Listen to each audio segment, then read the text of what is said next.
Hello champions, welcome to the next lecture on the complex analysis. Today I will explain you how you can solve the part C questions with the help of the shortcut tricks. मैं आज का lecture इसलिए upload कर रहा हूं because कुछ students ने comment box में मेरे को कहा है कि sir kindly upload the CSR net December 2023 part C solutions. I will always upload the solutions only those videos जिसकी आप रिक्वेस्ट करोगे मेरे हर वीडियो के कमेंट के नीचे. Myself Dr. Harish Garg, you can follow and subscribe my YouTube channel. जैसा कि आप देख पा रहे हो playlist with the CSR UGC net and you can see the various lectures such as the PY questions or the partial differential equations and many more lecture available in this playlist. आप अगर इस simple playlist को follow कर लोगे definitely you will qualify your CSR net and the GATE examination. अगर आप मेरे साथ जुड़ना चाहते हो free of cost you must scan and join my free 5th WhatsApp group. बच्चों एक बात याद रखना, आप वही स्टूडेंट अलाउड है जिन्होंने मेरे चैनल को सब्सक्राइब करा होगा एंड ये ग्रुप तब तक वैलिड है जब तक इस ग्रुप में नंबर ऑफ स्टूडेंट्स फुल नहीं हो जाते. अगर आपकी रिक्वेस्ट 3 दिन के अंदर नहीं एक्सेप्ट होती that means the group is already completed. You can watch my recent video, उसके अंदर CSR नेट ग्रुप 6 का मैंने व्हाट्सएप ग्रुप का लिंक दिया होगा. अगर आपने मेरे चैनल को सब्सक्राइब कर लिया हो you can put A comment in the channel, fine, तो मैं आपको अपने व्हाट्सएप ग्रुप में ऐड कर दूंगा. Now, how you can solve each question in a 15-second time periods? Fine, it's a very simple approach. So first of all, your target is to find the integration. So what is the meaning of the integration? You have to find the residue. Fine. So what is the definition of the residue is? Coefficient of 1 over z. Now let's start with the ik. Fine. What is the expansion of the exponential part? यही तो मैंने बताया था ना theory lectures में आपको कि जब भी आपको स्पेशल फंक्शन दिखाई दे you can write as the series expansion divided by z की power k. Now let's start with the I1. देखो 15 सेकंड में आपका आंसर आ जाएगा. I1, what is the coefficient of the 1 by z? तो k1 होगा. what is the coefficient is 1. what is the I2? coefficient of the 1 by z again, तो ये z square हो गया, तो ये z over z square coefficient is again 1. I3, coefficient of again 1 by z, तो ये आपका हो गया 1 by 2 and so. Is it okay? Now look at the answers. पहला ऑप्शन क्या है? I of k is 0 for every k integer, तो यहां कोई भी जीरो नहीं आया. I of k is non zero for every k, तो आप देखो k का कोफिशिएंट कितना आता जाएगा 1 over 3 फैक्टोरियल आएगा, आगे 1 over 4 factorial. It can never be zero. I of k for every integers, तो आप यहीं से देख लो 1 is not less than 1 by 2. That is wrong. Whenever k approaches infinity, so last coefficient कितना आएगा? k minus 1 factorial. आप ऐसे देख सकते हो ना, 3 के ऊपर 2 फैक्टोरियल है, 2 पे 1 फैक्टोरियल है, तो I k पे कितना आ जाएगा आपके पास? k minus 1 factorial and that will goes to the zero but not infinity. Right answer is B is the correct answer. Look at the next question. Omega 1 is the domain, omega 2 is a complete set. Which of the following is my holomorphic? Subjective, surjective, injective and injective. काफी simple लग रहा है. Map ही तो दिखाना ना. There exist बोला है, all everywhere नहीं ना बोला, तो आसान है, बना लेते हैं. अभी सबसे पहले ये बना लेते हैं. This is my omega 1, fine. और इधर क्या है मेरा? Complete C. तो आपको ये दिखाना क्या, is there any existence of the map? Fine. There exist बोला है आपके पास, तो मतलब मैं कर रहा हूं गामा 1 से यहां तक. कोई भी एक मैप डिफाइन कर दो. Let's say f of z is, यहां तो कंप्लीट है ना, z ले लिया. क्लियर? ये पहले वाला z मेरा पास है इस ओमेगा 1 से, तो क्लियरली से this is the identity map. It is always the 1 1. So there exist injective map. Yes, लेकिन ये ऑन टू नहीं है. फाइन, बिकॉज माइनस इन्फिनिटी यहां पे मैप नहीं हो रहा. इसको ऑन टू बनाने के लिए क्या करें हम? ये इसकी डोमेन क्या? मैक्सिमम 1. तो मैं इसको इंफिनिटी बनाने के लिए 1 माइनस जेड स्केयर से डिवाइड कर दूं. Why I taken as a Z square? क्यों? इसकी डोमेन आपके पास -1 से 1 है ना. अब आपका देखो ये ऑन टू भी बन गया. फाइन, तो 1 1 एंड ऑन टू. फाइन, लेकिन ये 1 1 नहीं है आपके पास. ठीक है, तो देयर एग्जिस्ट बोला, एग्जिस्टेंस होगी आपके पास. अब करते हैं रिवर्स.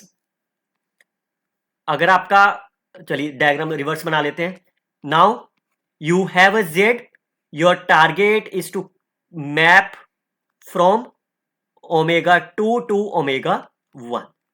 फाइन, तो इसका मतलब क्या होगा? यहां से कोई भी आप z लोगे तो उसका क्या होगा, that is my bounded. Fine. तो what does it means, that means their image is my bounded. Fine. That implies F is my bounded. अगर आपका एफ बाउंडेड है plus F is my entire, holomorphic है ना, तो what does it implies, F is my constant. कौन सी theorem के साथ है ये, by using Leibniz theorem. Fine. तो अगर आपका एफ कांस्टेंट है, like F of Z is equal to 1, is it a 1 1? Is not 1 1. Is it onto? Not onto. तो दैट मीन्स सब्जेक्टिव भी नहीं होगा, इंजेक्टिव भी नहीं होगा. So the right answer is A and C are the right answer of the problem. देखो कुछ भी नहीं करा मैंने, just simple straightforward definition से मूव करता जा रहा हूं. X is uncountable subset of the C. F is a mapping from the C to C is the entire function. F is already entire function. For every Z in the X, what is X? X is uncountable subset of the C. I can take X is itself as a C. Fine. Then assume for every Z in the C there exists. बच्चों statement को ध्यान से पकड़ना है आपको. There exist बोला है, for all नहीं बोला. सच that the nth derivative of the function is my 0. आपको पता होना चाहिए अगर f आपका इंटायर फंक्शन है तो इसके डेरिवेटिव भी इंटायर होंगे. फाइन.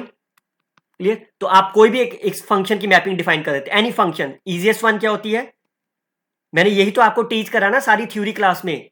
फाइन एफ ऑफ, आप मेरी कॉम्प्लेक्स एनालिसिस की प्लेलिस्ट देख सकते हो आप.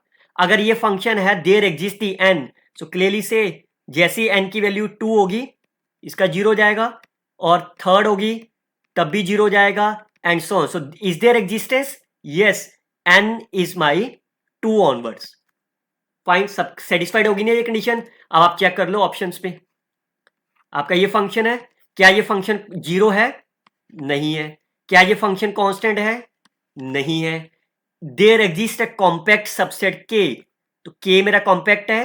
What is the F inverse of the G? Fine. तो इसका मतलब एफ इनवर्स ऑफ द के कितना हो जाएगा, एफ इनवर्स ऑफ के इज के, बट के इज माई कॉम्पैक्ट. लेकिन यहां पे क्या कह रहा है, नॉट कॉम्पैक्ट. तो ये ऑप्शन भी कट गया. F is a polynomial is the only left option is the right answer. Look at the next one. Consider the quadratic form Q which of the following there exists. Again there exists बोला है. अच्छा quadratic form है, तो quadratic form है तो आपको क्या बनाना होगा, is always considered as a matrix. तो matrix means you have to find the eigen values or taken as a positive or negative definite. Fine. चलिए सबसे पहले matrix बना लेते हैं. So there are the 3 variables x, y, z. Coefficient of the x square is 1, coefficient of y square is 1, coefficient of the z square is 1. Coefficient of the xy is half. Fine. Is again x into z and z into x. Fine. ये सबसे पहले मैं बात कर रहा हूं real पे, complex के बारे में बात करेंगे. तो इसके प्रिंसिपल माइनर निकाल लो. फाइन. प्रिंसिपल माइनस क्या क्या आएंगे भी. First principal minor is a 1. Second principal minor, determinant of the first two matrix, half minus 1/4 is 3/4. Fine. Principal minor third, so that is a determinant. 1 minus 1/4 minus of half, half minus 1/4 plus half, and 1/4 minus 1/2. तो ये कितना हो जाएगा, 3/4 minus 1/8 and minus 1/8. So clearly say the answer is my greater than 0. Therefore your given matrix A is positive definite. Semi definite तो नहीं ना बनी. तो अगर ये पॉजिटिव डेफिनेट है तो इसका मतलब कभी ना कभी नहीं आपको ऐसा u और ऐसा x मिलेगा जिसके लिए 0 आ जाए. 0 कब बनता है, जब ये पॉजिटिव सेमी डेफिनेट हो. इसका मतलब सेकेंड ऑप्शन आपका फॉल्स हो गया. इसका मतलब there does not exist any u in the R cube. Fine. And because we know Q is the subset of the R, तो अगर u में ही ऐसा, R में ही कोई ऐसा u नहीं है तो Q में भी ऐसा कोई भी नहीं मिलेगा जिसकी वजह से वो सेमी डेफिनेट हो जाए. चलिए, there exist a real symmetric matrix, तो A मिल गया. Fine. Such that the matrix A is my invertible. So clearly से the third minor, what is the determinant of the matrix A, which is non-zero. Yes, it is invertible. Now look at the C cube. अब आपको ये देखना है क्या ये कोई ऐसा एलिमेंट मिल सकता है सी में। फाइन, तो दैट्स वेरी सिंपल। अगर आप इस क्वाड्रेटिक को देखो, इससे quadratic, so I can write as X plus Y plus Z whole square. तो बाकी क्या रह गया, X square plus Y square plus Z square plus 2xy। तो यहां माइनस कर देना एक। Similarly minus of Y Z minus of Z X. अब आप ये चीज देखो, कॉम्प्लेक्स में जीरो कब बनता है? The complex becomes a zero only when 1 plus omega square will be 0. So if I substitute x is 1, y is omega, z is omega square, तो कितना आंसर हो गया? Q will be 1 plus omega square 0, x into y is omega, y into z is omega cube, z into is omega square. तो clearly से minus common लेके आपके पास हो गया 0. तो yes, there exist a w1 omega square in the C such that it becomes a 0. Right answers are C and D are the correct answers. Okay, look at the next one. Your target is to consider the entire function. Which of the following statements are my true? P n x. If you open that bracket, it will be z upon 1 factorial, z square over 2 factorial, and up to z की power n over n factorial. So what does it meaning? Basically, the P of n is the nth partial sum of e raised to power z. So what does happen? If you take as n approaches infinity, that will converges to the e raised to power z as n approaches infinity. यही होगा ना, because it's a partial sum. Now the sequence of the function fn pn converges to the entire functions. So as e raised to power z is my entire function. Fine. Converges uniformly on the compact subset of the C. काफी simple है, इसमें क्या मेरे को लगता नहीं है. So what is the radius of the convergence of the e की power z? Infinity. Fine, because it is entire over the complete domain. So what is the fundamental theorem of power series? क्या कहती है fundamental theorem?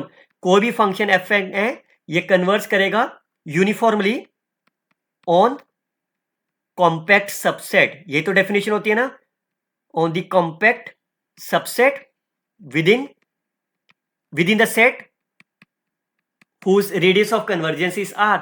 और यहां पे radius of convergence कितना है? Infinity. So within the radius of convergence infinity. तो ऐसा कौन सा सेट है जिसका रेडियस ऑफ कन्वर्जेंस इंफिनिटी होता है? That's my C. So that means Fn मतलब Pn converges uniformly on the compact subsets of the infinity radius of convergence. Yes, the first option is the correct answer. Look at the second option. For all n greater than equal to 1, Pn has a zeros only on this set. तो ये set कैसा है आपके पास? First of all इस set के बारे में क्या कह सकते हो? इसे क्लोज्ड, फाइन एंड बाउंडेड. तो बेसिकली ये कॉम्पैक्ट के बारे में बात कर रहा है, और फर्स्ट ऑप्शन में भी हमने कॉम्पैक्ट का है. तो आपको कौन सा रिजल्ट ऐसा है which is applicable on the compact plus zeros, fine and converges uniformly? कौन सा ऐसा रिजल्ट है जो इन तीनों के ऊपर एप्लीकेबल होता है? Yes yes, that's true, that's a Hurwitz theorem. Fine, तो क्या कहती है ये थ्योरम आपके लिए? अगर एफ एन है वो कन्वर्स करेगा यूनिफॉर्मली टू दी एफ, और ये एफ आपका है, F has no zeros. If F has no zeros on the open set say any set say S, S तो नहीं कहीं लिखा ना, on the open set S. Fine, और then F of N has also no zeros on the set K where K is my closed और compact क्या देते हैं? K is my compact subset of the open set S. Clear? अब आप देखो F क्या आपका? E की पावर Z. यही तो कन्वर्ज हुआ था ना, Pn converges to the E की power Z, and we know E raised to power Z has no zeros on the C. Fine. So f means e raised power z has no zeros on the open set C. इसका मतलब जो भी इसका pn है वो कभी भी compact set के ऊपर इसका कोई भी जीरो नहीं होगा, और ये कॉम्पैक्ट सेट ही है ना इसका, तो बट ये क्या कह रहा है, इसका कोई ना कोई जीरोस है, तो that is my wrong statement. Clear. चलिए अगला देखते हैं. जीरोस की बात हो रही है तो डी ऑप्शन भी देख लेते हैं. Fine. Sn is a set of all the zeros of the Pn. तो मैं इसको एक बार क्लियर कर दे रहा हूं. तो फर्स्ट ऑप्शन मेरा करेक्ट है, सेकंड रॉन्ग है. Sn क्या कह रहा है, set of all those zeros of the Pn. अब आप कहोगे सर कि जीरोस तो होगा ही नहीं इसका. बच्चों जीरोस जो है वो कॉम्पैक्ट सेट पे नहीं होगा, यहां पे कॉम्पैक्ट सेट की बात नहीं हो रही. फाइन. कॉम्पैक्ट सेट पे जीरो नहीं है, बाकी पे तो जीरो हो सकता है ना, बिकॉज Pn क्या आपके पास is basically a polynomial. Finite degree finite पे है ना आपके पास, तो ये पॉलिनोमियल है, तो आपको कोई ना कोई तो जीरो मिलेगा ही मिलेगा. Fine.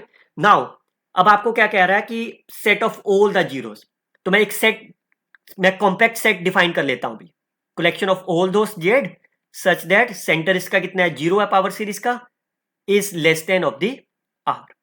Fine. Where R is infinitely large number. Fine. इसको क्लोज बना लेते हैं. अब इसका ये क्लोज हो गया, बाउंडेड हो गया, तो इसका मतलब कॉम्पैक्ट हो गया आपके पास. इसका मतलब Pn has no zeros in the के.